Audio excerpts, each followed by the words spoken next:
Hi guys, welcome back to my channel. So today I'm doing for you guys a tour of my Z palette. So this is currently my Z palette that I've been using for a couple weeks now, month or so, beginning of September I think. Beginning of September, so about a month or so. And what this is every month I try and take one of my Z palettes and reorganize it, pull out some shades that I'm dying to use for the season. So this right now is my fall one. I intended to upload this earlier, but it kind of fell by the wayside, so yeah. So voila, here it is. So this is a mix of ColourPop, Makeup Geek, Anastasia, and NYX, I believe. Yep, that sounds about right. So basically I'm going to go through this whole palette row by row, tell you about each shade, the finish of them, and describe the colors for you. And then I will be having hopefully some really nice close-up swatches in a minute or two. So yeah, let's just get into this. So this first shade up here is Starry Eyed by Makeup Geek. It is a foiled shadow. It's got kind of a pinky champagne with a hint of silver thrown in there, so it's really great as an all-over lid shade, which is what I personally like to use as, or as an inner corner and brow bone highlight. The next shade in the row is Makeup Geek's Creme Brûlée. So for fall, I like to go with a slightly darker transition shade, which is where this comes in. So usually my go-to is Beaches and Cream. However, with fall, I want something a little bit more neutral and a little bit of a step darker. Does that make sense? I don't know. So that's why I love this one. It's a very nice, neutral, slightly cooler undertone, which for fall I'm kind of into that. So yeah, that's that guy. It is a matte shade, by the way.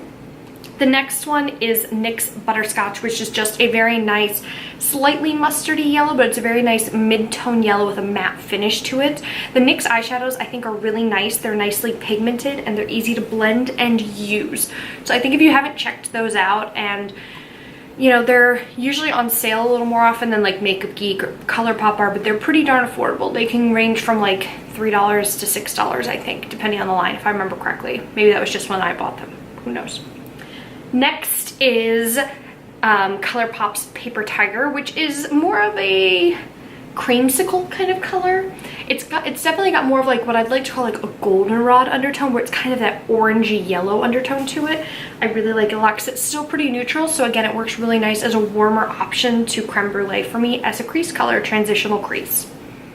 The last one in the row is Makeup Geek's High Wire, which is also a foiled eyeshadow just like Starry Eyed. But yeah, it's a great, nice, cool tone on the lighter side of a silver.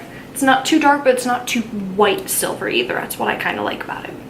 So this shade up here is Fortune Teller by Makeup Geek, which is a foiled shadow as well. It's a really nice pure golden yellow color. Some golds tend to go a little orangey, but this one stays pretty true to yellow. I did use this all over the lid in my colorful fall makeup tutorial, which will be linked up here for you guys if you haven't seen that yet. I used this palette and this palette alone for that look. But I love this. This was actually one of the first foiled shadows I bought from Makeup Geek, just because if you have blue eyes, yellow really makes them pop and really makes them look gorgeous. So I love this shade for blue eyes. The next one in here is Early Bird by Makeup Geek, a nice light orange, easy to blend matte shade. Perfect for your crease, perfect as a transition shade if you prefer something a little more orange for fall, kind of akin to what I've got going on today. This isn't Early Bird, but the next one in here is ColourPop's Cannonball. We're kind of going into a little bit of a darker orange with a slightly more pinky undertone almost. On camera it reads a little bit more orange, but in person it's a little bit more of like a pinkishy with a hint of salmon or orange or something going on in there, and I kind of like it for that.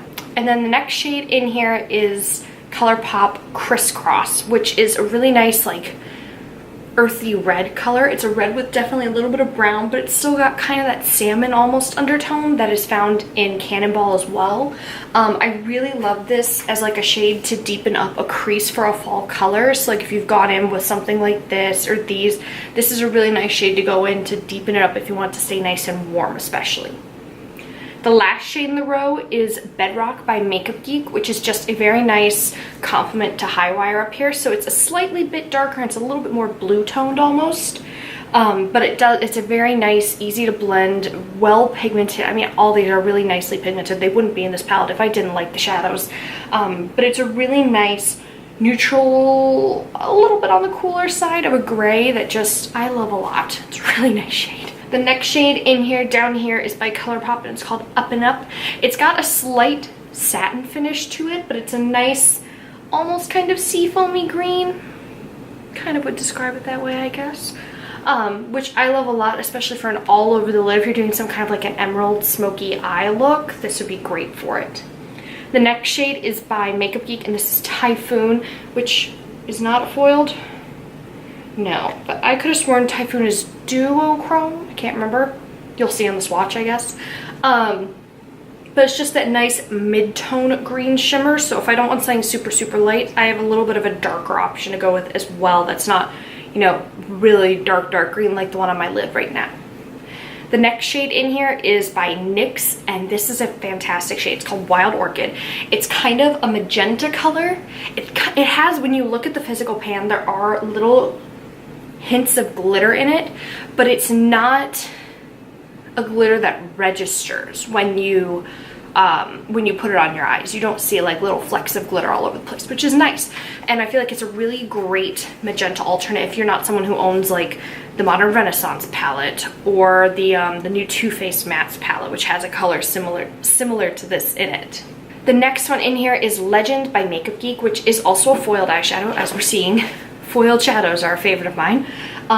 This is just a really nice mid-tone bronze color. It's not too cool, it's not too warm, it's just that perfect mid-tone bronze, and I love it, especially all over the lid. If you're doing like a really dark, like dark browns and blacks on your outer corner, to have this in the lid to brighten it up but still keep it on the dark side is wonderful. The last one in the row is by Anastasia Beverly Hills, and that is Truffle Glitter. In the pan, it looks almost silvery with a twinge of green, but it's actually got some brown in there, and I really love it. It's just a super great, it's a glitter formula from Anastasia. So my suggestion is you probably want to use a glitter glue of some kind to put it down with, just to keep the glitter to pop. Same with the foiled shadows. If you really want to make them pop, add some Fix Plus or something. Not that they're needed with the foils, it's kind of built in there. But with this one, just to keep that tiny bit of fallout from happening, I'd say go in with the glitter glue. Moving to the fourth row, we start with ColourPop Teen Captain, which is just a nice, I like to call it a Dirty Martini shade. Makeup Geek does make a shade called Dirty Martini, which is a hair bit more gray tone than this, but I wanted something that didn't hinge so far to the cool tone side. So this is still kind of on the neutral side with that hint of cool. And then the next one in here is ColourPop's 143, which is just a nice, bright, vibrant purple. I really love it to help tie together all these warm shades up here, especially if you're starting to work into more of the dark shades down here. This is a great shade to have as a transition between your pinks and your oranges into the dark shades. Next in here is Curtain Call by Makeup Geek, which is also a foiled shadow. What can I say? I really love the foiled shadows. This is just a gorgeous cranberry color. Like, the epitome of fall is cranberry in my mind. I don't know why. I feel like it's that way for a lot of people, but this is just such a gorgeous shade for that. The last one in the row is just a nice neutral. On camera it looks really, really gray, but it's actually more of a brown with a cool undertone to it, and this is Makeup Geek's Brownie Points. If you watched last fall, I did an entire swatch and review video on the fall Makeup Geek shadows. I will have it up here for you if you never saw it. Just because a couple of the shades in here, this one and Early Bird, were in that video, but it's just a really nice cool tone brown, something on the darker side to be able to blend out shadows if you're doing a cool tone fall look. Down here in the bottom, we're going to start with Makeup Geek's Time Travel, which is a tealy kind of color. Next to this green, it definitely looks blue, but next to this blue, it looks green. So it's like a true teal color, and it's matte, and it's really easy to work with. I find, especially in fall looks, you've got to be careful about the fall shadows you use, that they're not too hard to blend or too hard to use, or that they're not overly pigmented and getting all over the place and kind of turning your eye look into a mess. It's key to keep things nice and buildable, and this is a great shadow for that, especially if you want to do something blue or green in your outer corner. I'd check this one out for sure.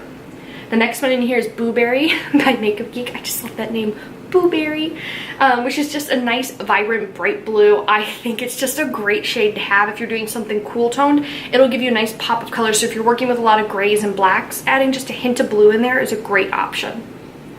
The next shade in here is Makeup Geek Bitten. I think everyone in the world either owns Bitten or Cherry Cola by Makeup Geek. I have both. I just opted to go with Bitten because it's a little bit more brownish of a red compared to Cherry Cola, which is more of like a purpley red.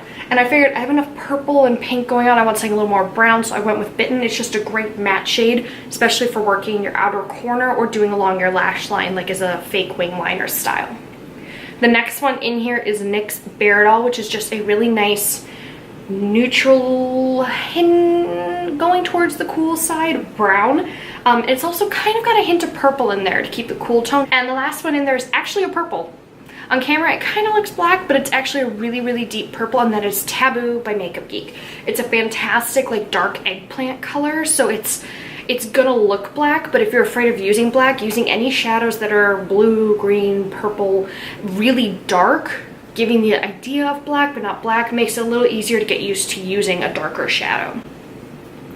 But yeah, I'm definitely planning on doing a couple of looks with it. Like I said, I think I linked it already earlier, but if I didn't, I will link it up here now. I did one look so far that's a really nice, bright, vibrant purple and gold kind of eye look for fall. But yeah, I just figured I'd share this with you guys. I'm kind of planning every time I rotate the shadows out at the beginning of the season, I'm gonna reshare with you guys. So I'll probably be doing this again in December. Oh my God, it's like December in 2 months. I can't handle that. That is everything about this palette. I'll probably do another one in December, and then one in March, and then June, and then, you know, it's just gonna cycle. Hopefully next year I'll get this up by September. Sorry, I'm a little behind right now. I had a small hiatus. And also, if you're interested in the look on my face, I will link up here the video where I did this whole look. It's a full face of first impressions. My under eye is so intense right now. Oh my God. I put too much powder. Okay, so thank you guys so much for watching, and if you enjoyed this video and you look forward to seeing other versions of this video, please give it a thumbs up and tell me down below any fall shades that you recommend me trying out or to buy if I don't already magically own them. Tell me down below. As always, thank you guys so much for watching, and I will see you in the next one. Bye!